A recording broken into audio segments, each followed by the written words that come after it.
و این انسان‌هایی که اینقدر خدا شما را بی‌رحم و بی‌انصاف کرده است که مردک بیچاره تیپرکلاس، جگردرد، روده‌درد، اعضای آبادش نمانده است در روسیه کار میکند، محنت میکند، تو زنی و قدی در اینجا اشتراک کنید. همین ایمانداری است. به نام خدا قسم به عزتش وقتی تو قدم به سوی خانه همون زن زدی، از غایبی شوهر همون استفاده بردی، یک قدم کندی خدا جان تا گرفت، به نام پروردگار تو به ایمان هستی. یک قدم زدن رو در تو ایمان نداری. چگونه حبیب خدا گفتن القمیص من رأسی، چگونه لباس آدم بدر میکند بدنش به لباس میماند، همچنان قدم تو را به ایمان میکند. برای آزار بسیار نده، وجود من در من شد. این ملائکه دوزخ بر این زناکار چی میگفته است؟ میگفته است نعدته زبانیه. همین ملائکه دوزخ میگفته است این کان هذا الصوت و انت تضحك و تفرح و تمرح ولا تستحي منه. این ملائکه دوزخ میگفته است این طلب یاردمی که الحاط از من میکنی، آیا نمیشد که همین طلب یاردم در دنیا میکردی؟ در حالتی که تو زنا میکردی میخندیدی، زنا میکردی راحت میکردی، زنا میکردی معیشت میکردی. ولا تستحی منه، از خدایی که تو را خلق کرد تو از او شرم نکردی. امروز تو با از من یاردم طلب میکنی. اینجا جای یاردم نیست دیگه. حضرت موسی گفتن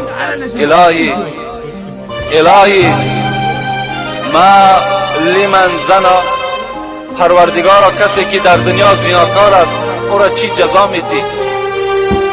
قال الله تعالی البسه درعا من النار لو وزع على جبل شاهق لاصبح رمادا. پیغمبر خدا چی گفتن؟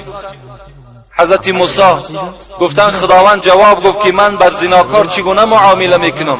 یک درعش میپوشانم. درع گفته لباس همون دوزخی‌ها را میگن از آهن است، چنان تفسان است گفت میپوشانمش. اگر همون لباس دوزخی را در بالای کوه از کوههای بلند دنیا اگر بگذارین لاصبح رمادا، قسم به عظمتی خدا که کوه را خاکستر میگرداند. همون لباس زناکار است.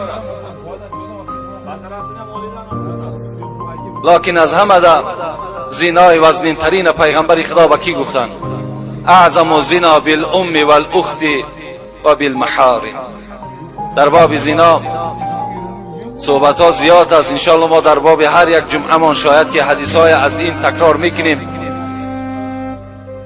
رسول الله گفتن بزرگترین زنا زنای با مادر است و زنای با خواهر و اپه است و زنا با زنی هست که برای تو نکاح و حرام است. این از همه در وزنین ترین زنا در نزد خدا و حساب می رود.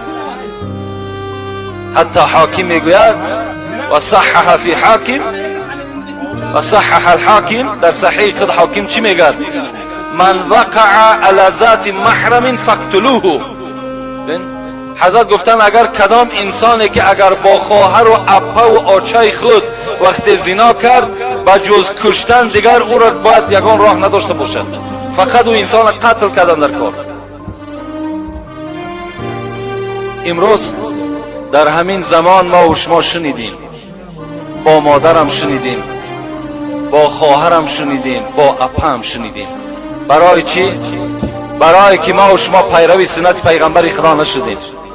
برای که ما و شما آن چیزی که پیغمبر خدا به ما و شما سفارش میدهد، من کان یؤمن بالله والیوم الاخر، کسی ایمانی به خدا دارد، ایمانی به روز قیامت دارد، فلا یخلون بامرأة لیس معها محرم الا ثالثهما الشیطان.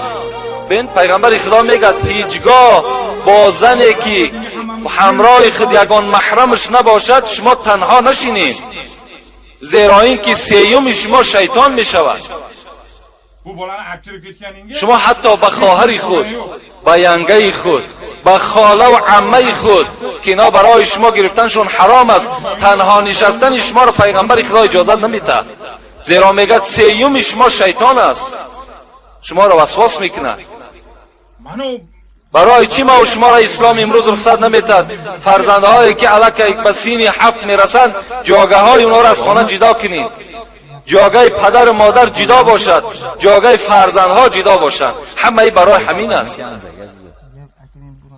امروز چی یک بیناموسی در ما و شما پیدا شده است. در خانه ما و شما وقتی یک رفیق ما و شما، یک همسایه ما و شما میآید، خدمت دسترخوان ما و شما را زن ما و شما میکند. این در کجاست آخه؟ همین ناموس است. دختری تو، خواهری تو، زنی تو نخواد در رفیق تو بیاد دسترخوان پرتاید.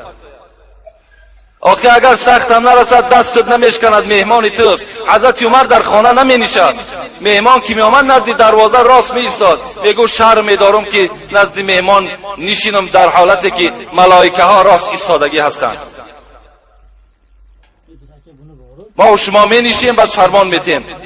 کاش که او زنی تو با یک لباسی خوب داشته باشد، کشال می شود تمام وجودش میتابد. این مسئله را شما دقت بتین، نگذاریم.